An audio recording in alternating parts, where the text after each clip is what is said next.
بسم اللہ الرحمن الرحیم۔ بے شک تمام تعریفیں اللہ کے لیے ہیں۔ ناظرین اکرام السلام علیکم۔ ناظرین اکرام، ہمارے چینل پر آپ سیدنا ابوبکر صدیق رضی اللہ تعالیٰ عنہ کے متعلق یہ پارٹ 5واں دیکھ رہے ہیں، جس میں آپ لوگ دیکھیں گے پہلے خلیفہ اسلام حضرت ابوبکر صدیق کی وجہ سے حضرت بلال سمیت وہ کون کون سے مسلمان صحابہ تھے جنہیں حضرت ابوبکر صدیق کی وجہ سے کفار مکہ سے آزادی ملی۔ تو ناظرین اکرام، اس سے پہلے کہ ہم ویڈیو کی باقاعدہ تفصیل میں جائیں، میں اپنے نئے آنے والے دوستوں سے گزارش کروں گا کہ جو لوگ میرے اس چینل کی ویڈیو کو پہلی بار دیکھ رہے ہیں وہ اس چینل کو سبسکرائب کر کے ساتھ موجود گھنٹی کے نشان کو ضرور دبائیں تاکہ آپ لوگوں کو ہماری ڈیلی نئی آنے والی ویڈیو کا نوٹیفیکیشن مل سکے۔ اور نیز ناظرین اکرام، ہماری حوصلہ افزائی کے لیے ویڈیو کو لائک ضرور کیا کریں اور ہو سکے تو ایک اچھا سا کمنٹ بھی کیا کریں۔ ناظرین اکرام، اعلان نبوت کے چوتھے سال جب علانیہ دعوت اسلام کا حکم نازل ہوا تو رسول اللہ صلی اللہ علیہ وسلم نے لوگوں کو علانیہ حق کی جانب بلانا شروع کر دیا، اور اسی بات پر مشرک قریش بھڑک اٹھے اور انہوں نے مسلمانوں پر بے تحاشا ظلم و ستم کرنا شروع کر دیے، اور بالخصوص اسلام قبول کرنے والے وہ لوگ جو ان لوگوں کے غلام اور لونڈیاں تھے انہوں نے بہت زیادہ ظلم ڈھائے۔ ناظرین کرام، ایسے ظلم ڈھائے کہ جس پر انسانیت سر پیٹ کر رہ جائے۔ ناظرین کرام، ظلم ستم کے اس دور میں ابوبکر صدیق نے بے دریغ مال خرچ کر کے بہت سارے متعدد جو مظالم غلام اور لونڈیاں تھے ان کو ان کے سنگ دل آنکھوں سے خرید کر آزادی دلائی۔ ناظرین کرام، یہاں پر ہم کچھ ایسے لوگوں کا کچھ ذکر کریں گے جن کو حضرت ابوبکر صدیق کی وجہ سے آزادی ملی، جن میں سب سے پہلے بلال ابن رباح ہیں۔ ناظرین کرام، یہ وہی حضرت بلال ہیں جن کے متعلق پہلے بھی آپ لوگوں نے ضرور سنا ہوگا۔ بلال جو تھے وہ بنو جمع کے ایک مشرک امیہ بن خلف کے غلام تھے۔ انہوں نے اسلام قبول کیا تو اس ظالم نے ظلم و ستم کی انتہا کر دی۔ وہ آپ کو دوپہر کے وقت مکہ کی تپتی ہوئی ریت پر لٹاتا اور ایک بھاری پتھر آپ کے سینے پر رکھ دیتا اور کہتا کہ محمد صلی اللہ علیہ وسلم کی پیروی سے باز آ جا اور لات اور عزی کو اپنا معبود برحق مان لے، ورنہ اسی طرح پڑا رہے گا۔ ناظرین اکرام، اس کے جواب میں حضرت بلال رضی اللہ تعالیٰ عنہ صرف عہد ہی کیے چلے جاتے تھے۔ ناظرین اکرام، شقی القلب امیہ بیکس حضرت بلال کے لیے ہر روز ایک نیا عذاب تجویز کرتا۔ کبھی آپ کو لوہے کی زرہ پہنا کر دھوپ میں کھڑا کر دیتا، کبھی آپ کے ہاتھ پاؤں باندھ کر تری کوٹری میں ڈال دیتا، اور کبھی تعزیانِ رسید کرتا تو ناظرین، اور کبھی آپ کے گلے میں رسیاں ڈال کر محلے کی لونڈیوں کے سپرد کر دیتا کہ وہ آپ کو مکہ کی گلیوں اور پہاڑوں میں گھسیٹتی پھریں، پھر انہیں لوہے کی طرح گرم ریت پر اوندے منہ لٹا دیتے اور پھر آپ پر پتھروں کا ڈھیر لگا دیتے۔ ایسے ہی سخت عذاب دے دے کر آپ کو اسلام سے باز رہنے کا کہا جاتا، لیکن آپ عہد ہی کہتے رہتے۔ ناظرین کرام، حضرت ابوبکر صدیق رضی اللہ تعالیٰ عنہ کا گھر بنو جمع کے محلے میں ہی تھا۔ وہ ہر روز شدائے حق بلال کو اس طرح کے مصیبتوں میں مبتلا دیکھتے تو ان کو سخت دکھ ہوتا۔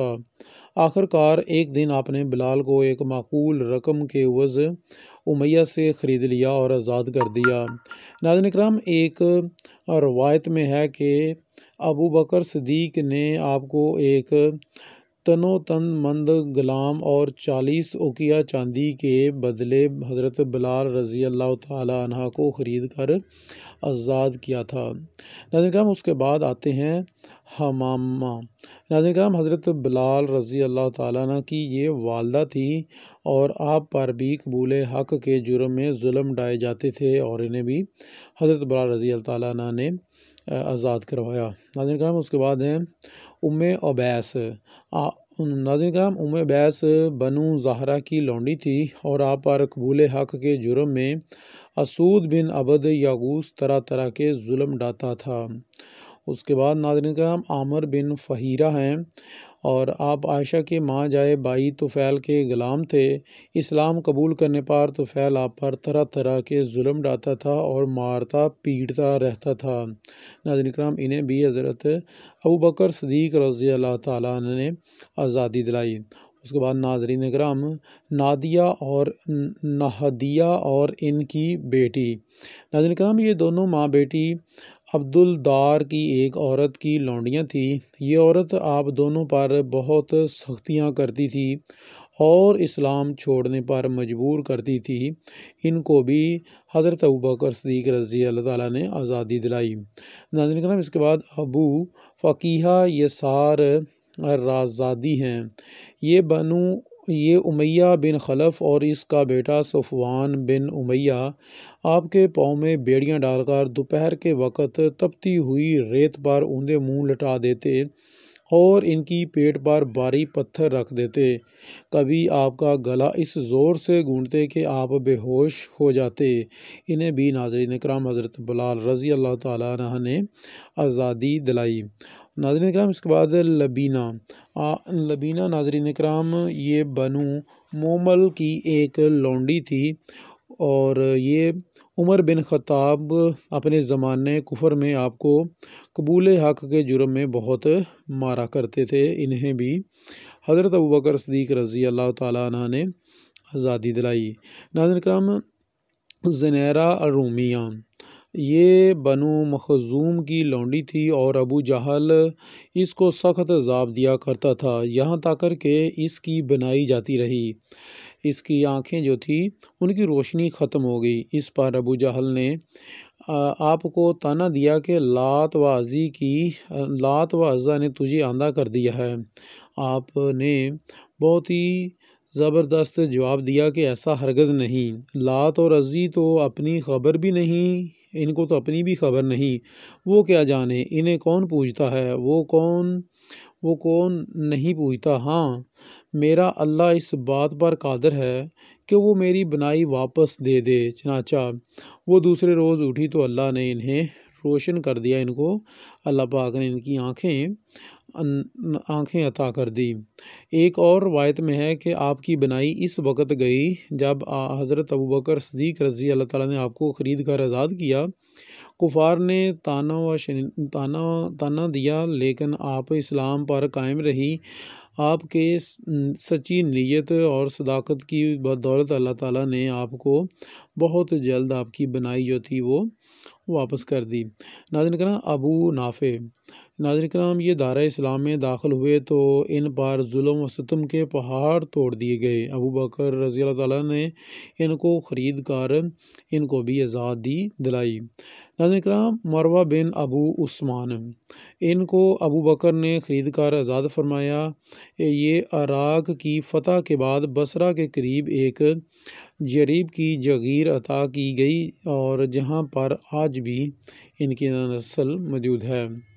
سلیمان بن بلال، ناظرین کرام یہ نہایت حسین و جمیل تھے۔ ابو بکر صدیق رضی اللہ تعالیٰ نے ان کو خرید کر آزاد فرمایا۔ ان سے بہت سی احادیث مروی ہیں۔ آپ کا وصال مدینہ منورہ میں ہوا تھا۔ سعد، ناظرین کرام سعد ان کو بھی ابو بکر صدیق رضی اللہ تعالیٰ عنہ کے یہ غلام تھے اور ابو بکر صدیق نے آپ کو رسول اللہ صلی اللہ علیہ وسلم کے حکم پر آزاد کیا۔ امام حسن بصری، امام ترمذی وغیرہ نے آپ سے بہت ساری احادیث روایت کی ہیں۔ شدید، ناظرین کرام ان کو ابو بکر صدیق نے خرید کر آزاد فرمایا تھا۔ امام احمد نے قیاس بن ابی حزام کے حوالے سے روایت کی ہے کہ میں نے دیکھا کہ عمر فاروق کے ہاتھ میں ایک کھجور کی ایک ٹہنی تھی جس کے ذریعے وہ لوگوں کو بیٹھا رہے تھے اور کہہ رہے تھے کہ نبی کریم صلی اللہ علیہ وسلم کے خلیفہ کی وصیت سنو۔ تب ابو بکر صدیق رضی اللہ عنہ کے آزاد کردہ غلام شدید آئے اور ان کے ہاتھ میں ایک صحیفہ تھا جو انہوں نے لوگوں کو پڑھ کر سنایا۔ اس صحیفے میں ابوبکر صدیق رضی اللہ تعالیٰ عنہ کا ایک قول تھا جس میں کہا گیا تھا کہ اللہ گواہ ہے، میں نے تمہارے ساتھ کوئی زیادتی نہیں کی اور میں تمہیں اللہ عز و جل کی اطاعت کا حکم دیتا ہوں۔ ناظرین کرام، کثیر بن عبید التمیمی، ان کا شمار بھی ابوبکر صدیق کے آزاد کردہ غلاموں میں ہوتا ہے۔ ابن حبان نے آپ کا شمار سکہ اور روایوں میں کہا، اور ان سے ایک حدیث بھی روایت ہے جو انہوں نے انس سے سنی۔ حدیث کے الفاظ یہ ہیں، اللہ عز و جل فرماتا ہے کہ اے آدم کے بیٹے، جب تک تو مجھ سے امیدیں وابستہ رکھے گا اور مجھے پکارتا رہے گا، میں تجھے بخشتا رہوں گا۔ ناظرین کرام، علامہ ابن جریر طبری اور ابن عساکر نے عامر بن عبداللہ بن زبیر کی یہ روایت نقل کی ہے کہ ابو قحافہ نے اپنے فرزند کو غریب لونڈیاں اور غلاموں کی آزادی پر بے تحاشا دولت خرچ کرتے دیکھا تو انہوں نے اپنے بیٹے ابو بکر کو کہا، یعنی کہ ناظرین کرام ابو بکر صدیق رضی اللہ تعالیٰ عنہ کے والد جو ابو قحافہ تھے، انہوں نے کہا اپنے بیٹے سے کہ بیٹا، ایسے کمزور لوگوں کو آزاد کرانے کا کیا فائدہ؟ اگر تم جست اور تنومند غلاموں کو آزاد کراتے تو وہ تمہارے احسان مند رہتے اور مشکل وقت میں تمہارے کام آتے۔ ابو بکر صدیق رضی اللہ تعالیٰ نے جواب دیا، ابا جان، میں کسی دنیاوی فائدے کے لیے ان کو آزاد نہیں کر رہا تھا، میں تو اس کا وہ اجر چاہتا ہوں جو اللہ کے پاس ہے۔ جب مشرکین نے دیکھا کہ ابو بکر صدیق رضی اللہ تعالیٰ نے اپنے آپ کو ہمہ اسلام کی تبلیغ کے لیے وقف کر دیا ہے اور اپنی دولت کو مسلمان ہونے والے غلاموں اور لونڈیوں کو آزاد کرانے میں بے دریغ خرچ کر رہے ہیں، تو انہوں نے آپ سے اشناق کا منصب چھین لیا، لیکن آپ نے اس کی پیروی نہیں کی اور برابر اپنے کام میں مصروف رہے۔